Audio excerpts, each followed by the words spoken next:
E aí, pessoas, tudo certo? Vamos agora para a segunda parte relacionada a Max Weber. Espero que você esteja bem e em casa, viu? Vamos lá.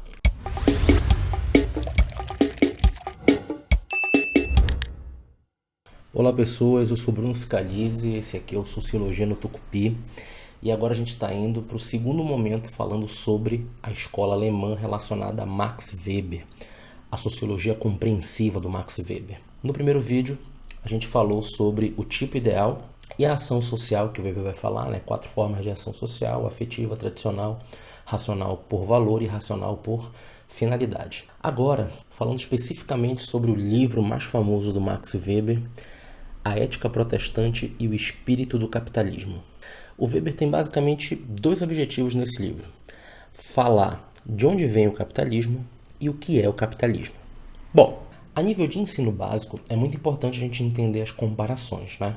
Como eu havia falado no vídeo anterior, Nietzsche e Marx têm um impacto muito grande na filosofia, nas ciências humanas, nas humanidades na Alemanha, e o Weber, ele acaba absorvendo esse impacto, lê, estuda sobre esses autores. E como eu comentei no outro vídeo, o Weber ele vai discordar do Marx no sentido de como entender a sociedade, né? O Marx entendia que a totalidade era possível de ser compreendida, já o Weber vai falar que não, são muitas variáveis e você não tem como analisar todas elas, são infinitas. O que você consegue extrair exatamente uma parte da sociedade, compreender aquela parte, e ainda assim é válido, com certeza. No caso de análise do capitalismo, mais uma vez, não é que o Weber ele vai desconsiderar aquilo que o Marx vai falar, aquilo que o Marx vai desenvolver. A questão econômica para o Weber, com certeza, é uma questão extremamente importante.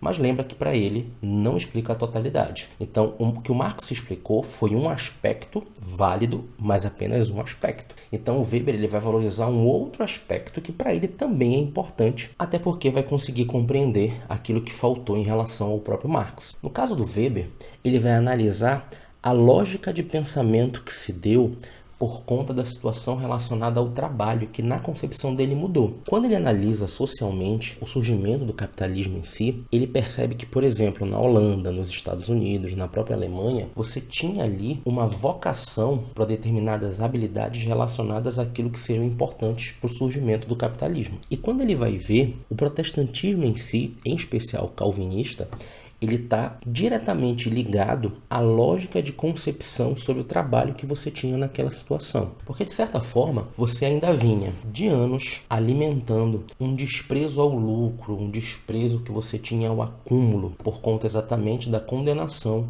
que o catolicismo fazia diante de fortunas e coisas nesse sentido. E aí o Weber percebe que algo mudou em que as pessoas deixaram de desprezar o trabalho e começaram a querer e reivindicar o trabalho para si, fazendo esse acúmulo. E quando o Weber viu, isso estava diretamente ligado à concepção de pensamento que aquelas religiões estavam trazendo, em especial, como eu falei, o protestantismo calvinista. Até porque, para eles, voto de pobreza é a mesma coisa que você pedir para ficar doente, não faz o menor sentido. O problema não é o acúmulo, é o mau uso que você faz dessa riqueza, mas não necessariamente um acúmulo. Inclusive ali estaria um encaminhamento de que Deus tocou na sua vida. Ou seja, de um lado, o capitalismo doido para nascer, mas precisando de um terreno, precisando de um local ou de locais onde o trabalho ele não fosse desprezado, ele fosse buscado. E foi exatamente nesses lugares onde você vai ver o surgimento do capitalismo nesse sentido. Outros lugares vão ter outros processos, mas ali é onde o Weber analisou, você vai ter esse tipo de encaminhamento, né?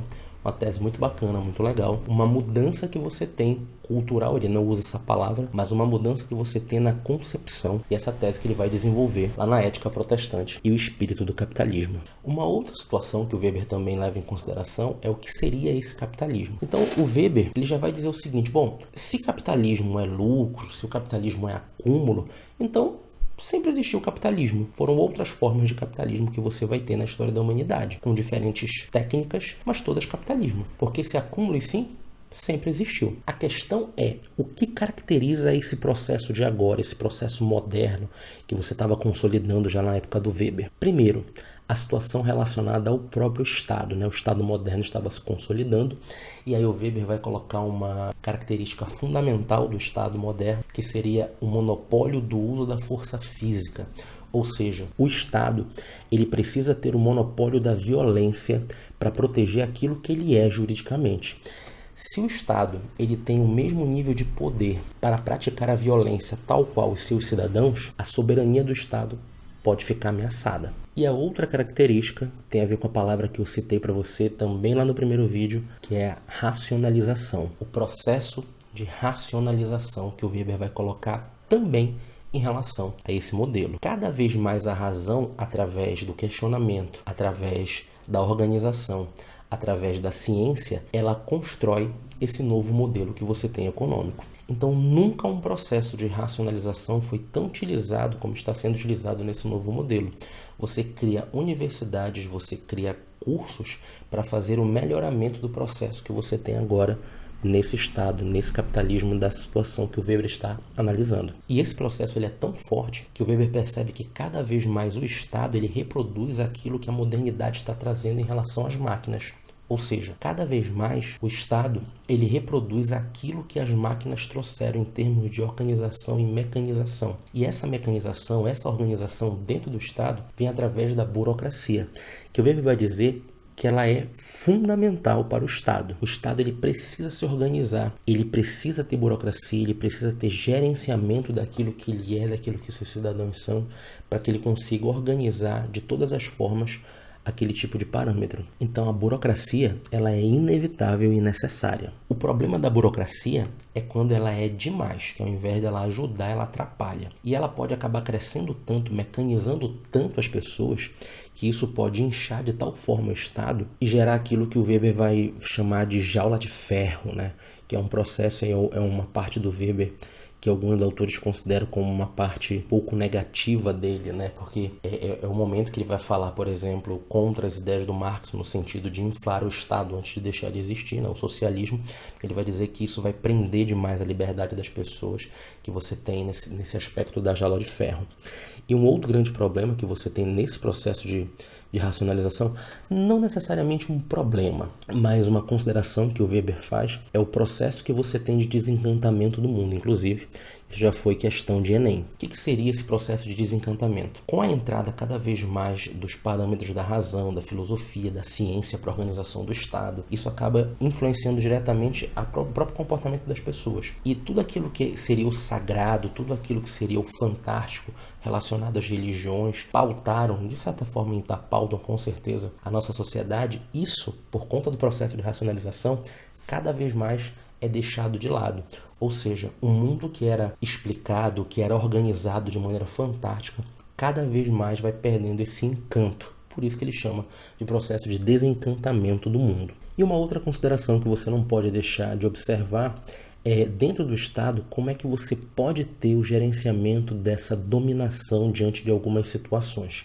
E aí você vai lembrar do conceito de força, por exemplo. Força é a capacidade de você impor a sua vontade diante de uma relação social, e da força vai nascer a dominação. Probabilidade de você encontrar obediência diante de uma relação social. E aí o Weber, ele extrai 3 formas puras e legítimas de dominação: tradicional, carismática e racional legal. A tradicional, ela é baseada nos costumes, né? Eu vou colocar aqui, embora o Weber não tenha utilizado, eu vou colocar aqui a palavra cultura, ou seja, você obedece porque basicamente está na tradição, você está nos hábitos diante daquela situação. Você pode pensar, por exemplo, nos teus pais, numa relação familiar em si. E além deles, líderes religiosos, com certeza, podem ser incluídos aí. A outra é a dominação carismática.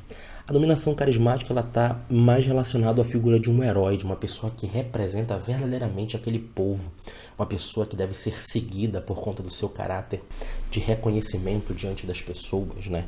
Figuras aí históricas que têm esse caráter de heroísmo diante de determinada população. E por fim, não menos importante, aliás, o tipo de dominação mais utilizado hoje em dia que você vai ter é a racional legal, também conhecida como dominação burocrática. Por quê? Porque é a dominação que funciona especificamente porque o Estado delega esse tipo de dominação. Ou seja, não está na tradição, você não necessariamente é considerado um herói, porém, você tem um papel, você tem uma legitimação que o Estado lhe concedeu diante de determinado domínio. Ou seja, as pessoas são obrigadas ou deveriam obedecer você diante daquele domínio, não é porque você é bacana, porque você é legal, porque você está na cultura. Elas obedeceriam ou deveriam obedecer justamente porque o Estado te delegou isso. Porque não obedecer seria ir contra o Estado. Certo, pessoas? Tranquilo?